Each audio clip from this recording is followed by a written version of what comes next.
Hi friends, welcome to my channel. అందరూ బాగున్నారా? ఈరోజు ఏంటంటే మా తమ్ముడిది పెద్దల భోజనాలు, నెక్స్ట్ ఏంటంటే ఎంగేజ్మెంట్ కూడానండి. రెండు ఒకసారి అవుతున్నాయి. మాలో అయితే అమ్మాయి వాళ్ళ దగ్గర అమ్మాయి వాళ్ళకి, అబ్బాయి వాళ్ళ దగ్గర అబ్బాయి వాళ్ళకి అవుతాయి. కానీ వీళ్ళు ఏంటంటే ఇద్దరు కలిపి ఒక దగ్గరే పెట్టేసుకుంటున్నారు. ఇప్పుడు బస్సు వస్తుందండి, ఇక్కడ నుంచి రాంబిల్లి వెళ్ళాలన్నమాట. రాంబిల్లి దగ్గర మాట ఎంగేజ్మెంట్. అక్కడికి వెళ్తున్నాను. మీకు ఎంతవరకు వీలైతే అంతవరకు కూడా మీకు చూపించడానికి ట్రై చేస్తాను, ఓకేనా? ఎప్పుడు రొటీన్గా ఫస్ట్ టైం కానీ మా ఛానల్ చూస్తున్న వాళ్ళైతే ప్లీజ్ లైక్ చేయండి. లైక్ చేసి షేర్ చేయడం వల్ల నాకు చాలా హెల్ప్ఫుల్గా ఉంటుంది, నాకు చాలా మోటివేషన్గా ఉంటుంది, ఓకేనా? మీకు ఇంకా ఇక్కడి నుంచి మా బస్ జర్నీ మొత్తం మా ఫన్నీ అంతా కూడా చూడండి. ఇంకా అందరం కూడా తయారైపోయి 10:30 కల్లా బస్ దగ్గరికి వచ్చేసామండి. 10 కల్లా బయలుదేరిపోద్ది అన్నారు, కానీ బయలుదేరలేదు. ఇంకా ఒకరు తయారై రావాలి కదండి.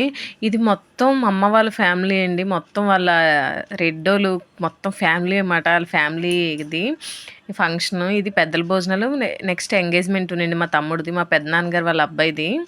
ఇంకా అందరం కూడా బస్సు. నెక్స్ట్ ఏంటంటే నేను ₹1,00,00,000 ఇచ్చినా సరే బస్సు అన్నది ఎక్కనండి. నాకు అంత భయం అంటే నాకు అసలు బస్సు కానీ కారు కానీ పడదండి, వామిటింగ్ ఫీలింగ్. అందువల్ల కొంచెం నేను ఇబ్బంది పడతాను అనమాట. అక్కడికి అలా కళ్ళు మూసుకొని ఏదో ఒకలాగా ఇంక వెళ్ళాలని తప్పక ఇంకా మా తమ్ముడిది కాబట్టి వెళ్ళాము. ఇంకా అక్కడి నుంచి ఇంకా ఎంగేజ్మెంట్ దగ్గరికి వెళ్ళామండి. ఇగోండి మా తమ్ముడు వాళ్ళ మిస్సెస్ మాట. ఇంకా మేము వెళ్ళేసరికి ఎంగేజ్మెంట్ అయిపోయిందండి. ఇంక వీళ్ళిద్దరిని కూడా మీరు అందరూ కూడా బ్లెస్ చేయండి, ఓకేనా ఫ్రెండ్స్? ఇంకా అందరం కూడా ఒకరు ఫోటోలు తీయించుకొని ఇంకా రిలాక్స్ అయ్యామండి. ఇంకా మేము ఎక్కడికి వెళ్ళినా సరే మాకైతే మటుకు ఇంకా అందరం మంచి ఫన్నీగా కామెడీగా అందరూ మాట్లాడుకుంటూ, చుట్టాలే కదండి మొత్తం అందరం కూడా ఒకరికొకరు. అందులో మా రెడ్డోళ్ళు అమ్మ వాళ్ళ ఇంటి తరపు నుంచి మొత్తం మేము అందరం ఆడపిల్లలమి, ఇంకా చుట్టాలు అందరూ ఊసులాడుకుంటూ ఒకరికొకరు. ఇంకా కొంతమంది మిస్ అయ్యారండి. ఇంకా గ్యాంగ్ అంతా కూడా ఉండిలా ఉంటే ఇంకా హడావడిగా ఉంటుంది. ఇంక నాకు ఈ బస్ గేర్ అయితే అస్సలు తగ్గలేదండి.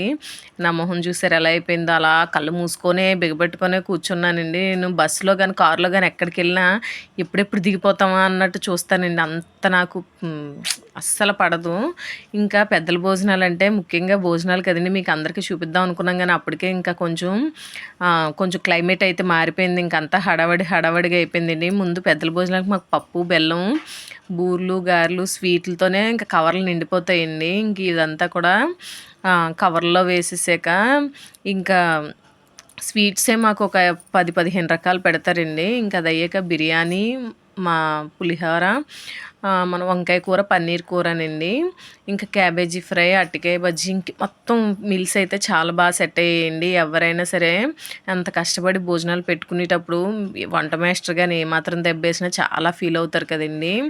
ఇంకా భోజనాలు అయితే చాలా బాగుండారు. ఇంక మేమైతే అక్షింతలు అవి వేసేసి అక్కడి నుంచి పక్కనేనండి దుర్గమ్మ గుడి. మేము ఎక్కడికి వెళ్ళినా సరే దుర్గమ్మ ఏదో మాతోనే ఉన్నట్టు అనిపిస్తుంది అండి. దుర్గమ్మ గుడి కూడా పక్కనే. మేము ఆ డాబా మీద చూస్తే గుడి కనిపిస్తుంది. ఏం గుడి అంటే దుర్గమ్మ గుడి అన్నారు.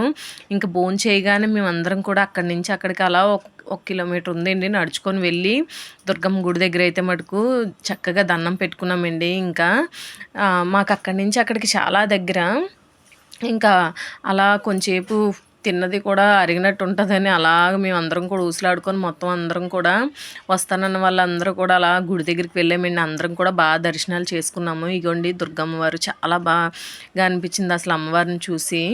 ఇంక మేమైతే పాదాలను పట్టుకొని చక్కగా దండం అది పెట్టుకొని ఇంకా నేను శాంతి కూడా బాగా దండం పెట్టుకున్నామండి. ఇంక దర్శనం అది కూడా చాలా బాగా జరిగింది, ఓకేనా ఫ్రెండ్స్? బాయ్.